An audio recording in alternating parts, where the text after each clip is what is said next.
Hey everyone, it's Ben Hardy here, and in today's video, I'm going to be reviewing the 2025 Honda Ridgeline. Before we get in this video, I want to give a huge shout out and thank you to the Larry Miller Honda here in Murray for giving me some time with this Ridgeline. Their 25s are finally arriving, so if you're looking for a new Ridgeline, reach out to them. I'll include a link to their website in the description down below. I'll also include a link to my car buying guide. Let's get into it.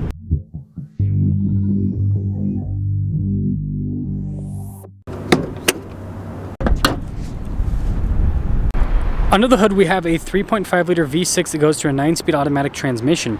Fuel economy is 18 around town and then 24 on the highway, with power outputs being 280 horsepower and then 262 pound-feet of torque. Now, before we move forward with this review, I do want to mention if you want to see more videos just like this, then I recommend you subscribe because I post content every single day. So taking a look at the hood, you guys can see how it kind of pops up towards the center there on either side, and then down below, pretty cool headlight design here. We've got lots of chrome trim here on the front end as well. And then you guys can see the little turn signal indicators down below at the bottom. And putting it all together, there's the front. Now around the side here, our tire wheel setup is 245 by 60 by 18 in the front and over in the rear. And you can see here with the wheels, you got the silver with the metallic gray, larger spokes, so it kind of gives it a more muscular look. You can see the fender flare there, and then notice that trim continues along the side, but then you've got more of that chrome trim around the windows. Now, something to mention, the Honda Ridgeline unibody independent front and rear suspension. And this leads us to the key fob. We have our lock and unlock function, remote start function. You got the Honda logo there on the back too. And popping to the back, things are really cool. So the tailgate, you do have to lower yourself just like a truck ought to be, right? Got protection here on the tailgate, and then you guys can see with the bed, tons of space here in the back. This one has this tonneau cover from the factory, which is really cool. And you can still open up the tailgate with the tonneau cover closed, and you can still actually use the swing gate function with the tonneau cover as well, which is cool. And you can even access the little trunk here with the tonneau cover closed. So all the bed utility still remains, which I think is a really cool aspect of this setup. But other than that, that's the rest of the rear. So popping into the passenger area, you can see we've got this cool brown coloration for the trim. I really like the feel of that. It feels very solid. And then notice for the seats, to pull it up, you got this handle. So if you want it to go back down, you just pull the handle, and we'll put that down a little bit. Here's the trim on the seat, perforated all down the center portion. Now quickly, when it comes to room here, it's pretty good for a mid-size pickup truck. You've got quite a bit that goes for the leg room, and with the lower loading floor, it's really easy to get into the back. And then we do have the vents here in the rear as well. And, oh, I'll show you. And popping up front, again, we've got more soft touch here at the top. See the brown trim down below. All of our window controls, front two are automatic. You've got your door lock and unlock, memory seat function. Let's quick look at the mirrors. And then here's the front seat, perforated all down the center portion. All of our adjustments there on the side. Got a bunch of soft touch here on the dash. Mirror adjustments, there you go. Got that for the eco mode, and then down below you can see for the stability control, lane departure, collision assistant as well. And boom. Now take a look at the steering wheel. You can see soft touch trim all around. Paddle shifters here in the back for the 9-speed. Bunch of practical controls in the front, including adaptive cruise control, your lane centering, voice command, volume controls as well. Regular stocks on the back.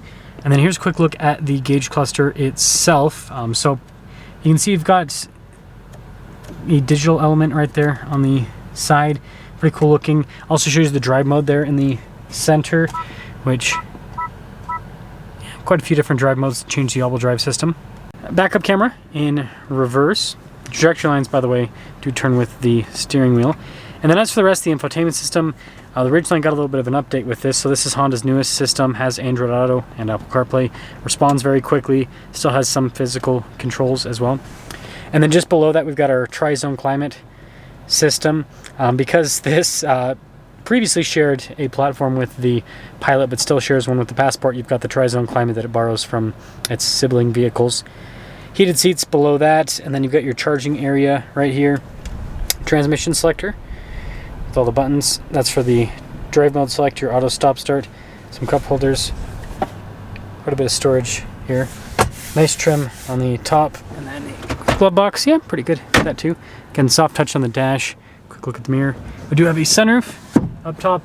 You get the controls for that setup right there as well. Oh, and I almost forgot to mention, we also have power sliding rear window. That's important. Here's a quick look at the window sticker for this. Total MSRP is $46,530. And let's see how it drives.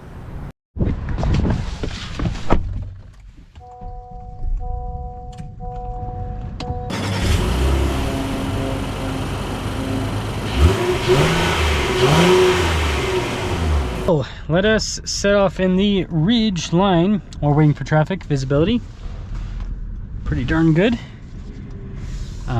Most mid-size pickup trucks are decent with visibility, not necessarily the best on the planet, but you know, they're pretty solid. This turn's always kind of iffy. Oh, turning radius is really good, so it helps out.